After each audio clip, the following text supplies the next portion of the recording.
Creatio ex nihilo. Creating something out of nothing means to create something that did not previously have existence. When we think about the story of creation in the Torah, Bereshit or Genesis, can we really grasp what it means to create something from nothing? Not to be confused with creatio ex materia, the idea that the universe was formed from something eternal, that was already pre-existent, or reforming pre-existent materials into new creations. You could liken this idea to a person who makes a clay jug or pot from an already existing block of clay. Once the desired form is completed, it remains in its finished form to be a useful, everyday object. This is not the same as the concept creatio ex nihilo. For example, God created the physical water in our plane of existence. It did not exist before. God created through the 10 utterances.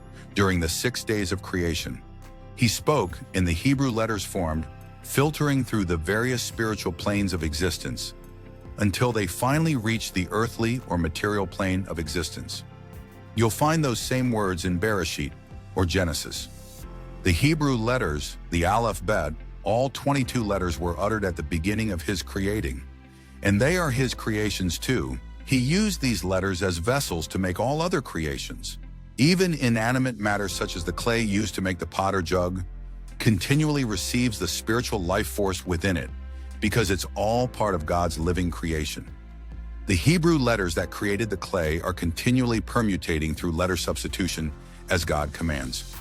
Rabbi Shneur Zaman of Liadi said, "The fact that these words were uttered thousands of years ago presents no problem, as it was written, and the word of our Lord shall stand firm forever." Isaiah 40:8. This means that the letters brought forth by God remain in the heavens and the earth, as His creations, continually being vivified by God, moment by moment. If the letters were to return to their source, the Creator, then all known existence would collapse as if it had never existed at all. With beginningness did God create, because He continually maintains His creation through the permutations and substitutions of His letters, His vessels. Let's return to the concept of creatio ex nihilo. Water, that we experience in our physical plane of existence, was created ex nihilo, as is the force of gravity that demands water to flow downward. Consider the story of the water parting for Moshe, or Moses, so he could lead his people to safety. Through the permutations of letters, God made a miracle occur. The water stood upright and rigid, like a wall, allowing safe passage for Moshe and his people. This is a novel act of ex nihilo, because normally the nature of water is to flow downward, following the law of gravity.